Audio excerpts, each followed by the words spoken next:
Imagine earning money every time you shop, buying groceries, paying bills, or even filling up your car with gas. Sounds too good to be true, right? But that's exactly what cashback credit cards do. They reward you for spending money you were already going to spend anyway. But here's the catch. Not everyone uses them the right way, and most people leave hundreds of dollars in rewards unclaimed. In TSB there, I will break down exactly how cashback credit cards work, how banks make money from them, and how you can use them to your advantage without falling into debt traps. Hey everyone, welcome back to Rich Map, the channel where we help you make smarter money moves and build a richer future, one step at a time. If you're new here, do not forget to hit that subscribe button and turn on notifications, because today we are uncovering one of the most misunderstood money tools. Cashback credit cards. You have probably seen ads saying earn 5% cashback on your purchases or get rewards for every dollar you spend. But what do these really mean? How does it work behind the scenes? And more importantly, how can you make the most of it without paying extra fees or interest? Let's break it all down. So, first things first. What exactly is a cashback credit card? A cashback credit card is simply a type of credit card that gives you a percentage of your spending back as cash rewards. Think of it as a small rebate every time you swipe your card. For example, if your card offers 2% cashback and you spend $1,000 a month, you will be earned $20 in rewards. It does not sound like much, but over time, it adds up, especially if you use your card strategically for everyday expenses like gas, groceries, and utilities. Now, how does this system actually work?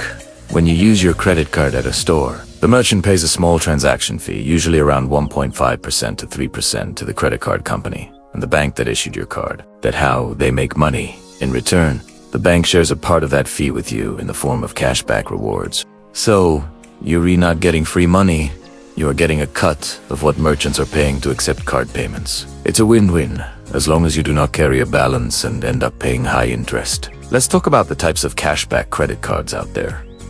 There are generally three main kinds. First, we have flat rate cashback cards. These are the simplest. They give you the same cashback percentage on every purchase. For example, 2% on everything. Cards like the Citi Double Cash or Wells Fargo Active Cash are great examples. They were perfect if you want simplicity and do not want to track different categories. Next, there are tiered cashback cards. These offer different rates for specific spending categories. For example, 3% on dining, 2% on groceries, and 1% on everything else. These are great if you spend more in specific areas. The key is matching your card to your lifestyle. If you love eating out, get a card that rewards dining. If you drive a lot, go for one that offers higher cashback on gas. And then there are rotating category cards. These are a bit more advanced. They offer higher cashback rates, usually 5%, but only on certain categories that change every quarter, like gas, Amazon, or restaurants. You usually have to activate these categories every few months, which is where most people forget and miss out on rewards. Now here, where most people go wrong. Cashback cards are only beneficial if you pay off your balance in full every month. If you carry a balance and pay interest, you are losing far more than you're earning. For example, if you earn 2% cashback but pay 20% interest on your unpaid balance, you're not making money.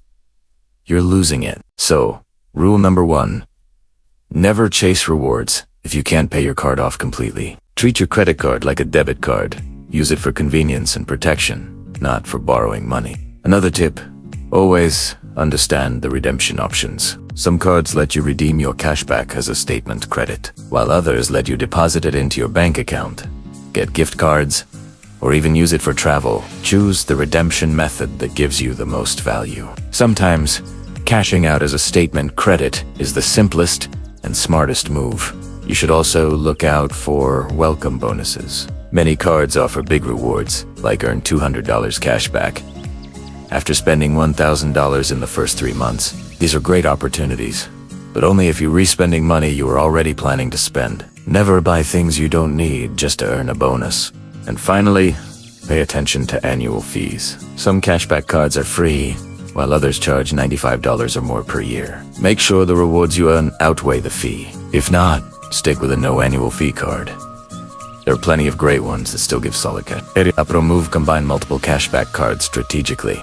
For example, use one card that gives 3% on groceries, another that gives 5% on gas, and a flat 2% card for everything else. This way, you maximize your rewards across all spending categories. It takes a bit of planning, but if you're serious about maximizing cashback, it's totally worth it. And that's how cashback credit cards really work.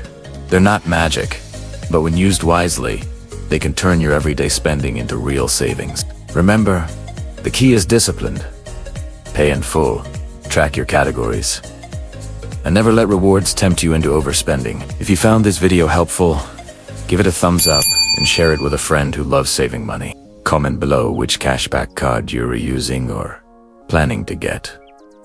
I should love to know. And if you want to keep learning how to make smarter financial choices, hit that subscribe button, because here on Rich Map, we help you navigate the world of money, credit, and wealth, step by step. Thanks for watching, and until next time, stay smart, spend wisely, and keep mapping your way to financial freedom.